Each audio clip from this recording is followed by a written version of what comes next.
গোলকগঞ্জত শ্ৰমিকৰ পৰা ধন দাবীৰ অভিযোগ স্বয়ম্ভু পৰ্টেল সাংবাদিকৰ বিৰুদ্ধে।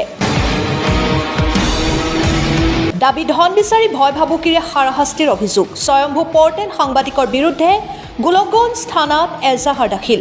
এবাৰ ধন দাবীত নামিল স্বয়ম্ভু পৰ্টেল সাংবাদিক আকবৰ আলী।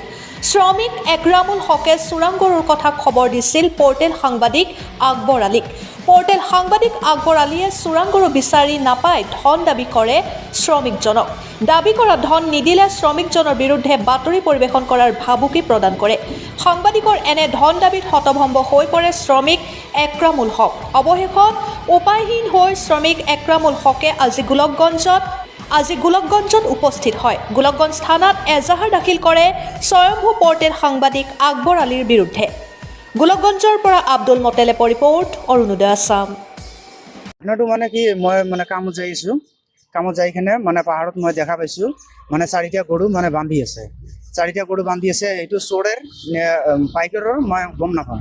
মই কামত যাই আছোঁ, যাই কিনে মই তাত দেখা পাইছোঁ আমাৰ তাতে ৰিপৰ্টাৰ আছে। ৰিপৰ্টাৰখানে মই তাক ফোন কৰিছোঁ, তাৰ নাম্বাৰ নাই, তাৰ লগত যে কাম কৰি আছে এই তাক মই ফোন মাৰিছোঁ। ফোন মৰাৰ পিছতে এই কৰিছে কি বেলেগ লগক মানে পঠাই দি আছে, পঠাই দিয়াৰ পিছতে মানে মোক মই কল কাটি দিছোঁ। কল কাটি দিয়াৰ পিছত তাৰপিছত ৰিপিট মোক মানে কল কৰিছে। কল কৰাৰ পিছত মোক কৈছে ক'ত আছে গৰুটো। মই তাক মানে ঠিকনা দিছোঁ, মানে মই যেতিয়া দেখিছোঁ তাত মানে ঠিকনা দিছোঁ মানে এতিয়া আছে মানে এইটো ৰাস্তা দি যাই কেনেকৈ তাতে আগত আছে। তাৰপিছত মই ঠিকনা দিয়াৰ পিছত এতিয়া মানে মোক দাবী কৰি আছে মানে তই চোৰ বুলি দাবী কৰি আছে। মইতো ক'লোঁ মইতো চোৰ নহয়। মই যদি চোৰ হ'লোঁ হয় তেনেহ'লে মই আপোনাক কি মই ফোন কৰিম, এইটো কথা। কিন্তু আৰু এটা কথা কৈছে মানে বোলে মই মইতো গম নাপাওঁ মেডিয়া কোনটো কাক কৈছে, মানে মেডিঅ' বুলি কৈছে। মেডিঅ' কৈছে থানাৰ মানে কোনে বা মানে ষ্টাফ গৈছে, যাই কিনে তাত বিচাৰাৰ পিছত তাৰপিছতে মানে মোক ৰিপিট কল কৰিছে কৈ বোলে মইতো পোৱা নাই এতিয়া তই লৈছা, এনেকুৱা কৰি কৈছে। তই লৈছা, মইতো ক'লোঁ মই লোৱা নাই। এইটো কথা। তাৰপিছত মোৰ ঘৰত আহিছে আকবৰ আলীয়ে মোৰ ঘৰত আহি কেনে মোক কৈছে কিবা এটা দিবা লাগিব। মই কি দিম? পইচা দিবা লাগিব। মোৰ পইচাটো মোৰ লগত নাই, মোৰ লগততো পইচাই নাই। কিমান টকা দিছে?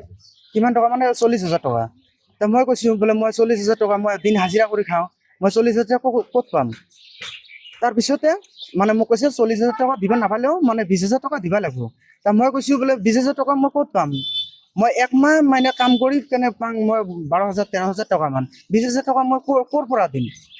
তাৰপিছত কৈছে 15,000 টকাৰ নিচত নহ'ব। তাৰপিছত মোৰ কল ৰেকৰ্ডিং আছে, মানে কল ৰেকৰ্ডিঙত মানে মোক মাতি আছে এতিয়া মানে বেলেগ জেগাত মানে মোক মাতি আছে। মাতি থকাৰ পিছত মইতো নাযাওঁ, মানে কোনে মাতিছে? আকবৰ আলীহে মোক মাতি আছে। আকবৰ আলী কি কৰে? আকবৰ আলী মানে ৰিপৰ্টাৰ কৰি আছে, মানে তাক মই দেখা পাইছোঁ মানে ৰিপৰ্টাৰ বুলি, মানে ৰিপৰ্টাৰে কাম কৰি আছে। মানে মই এইটোহে কথা মোৰ। আৰু কোনে আছে? অকল আকবৰ না আকবৰ আছে মোৰ লগত, মানে মিৰাজ আলী আকবৰৰ লগত আছে। মিৰাজ আলীয়ে মোক মানে কল কৰিছে, আকবৰৰ নাম্বাৰ মোৰ লগত নাই। ৰিপৰ্টাৰ কেইজন আছে? ৰিপৰ্টাৰ কেইজন বা লৈ গৈছে মই নাজানো, কিন্তু মই কল কৰিছোঁ। আকবৰ আপোনাৰ লগত কথা পাতিছে নেকি? হয়, মোৰ লগত কথা পাতিছে। কি কয়? পইচা বিচাৰিছে কিমান টকা? 40,000 টকা। আজি আপুনি থানাত কি হৈছে? মই এজাহাৰ দাখিল কৰিলোঁ। কাৰ বিৰুদ্ধে? আকবৰ আলীৰ বিৰুদ্ধে।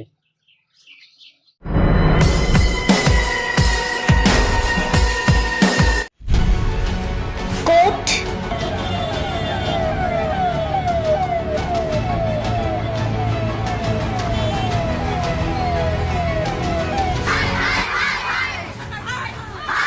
কিয় কেনেকৈ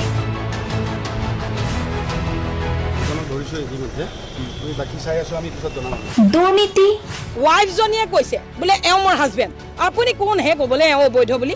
অনিয়ম ভ্ৰষ্টাচাৰ একো নায়কতাবাদ এতিয়াৰ পৰা আৰু নহ'ব। আমি দিম সত্য বাতৰি।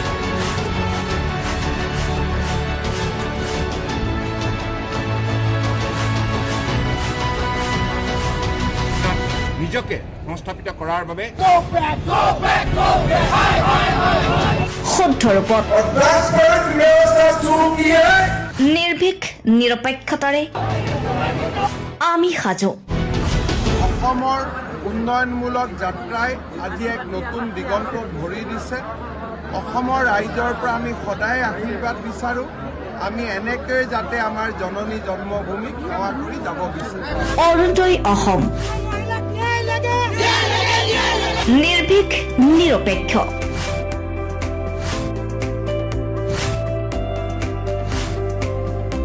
ৰাইজৰ বাবে ৰাইজৰ পক্ষত অৰুণোদয় অসম।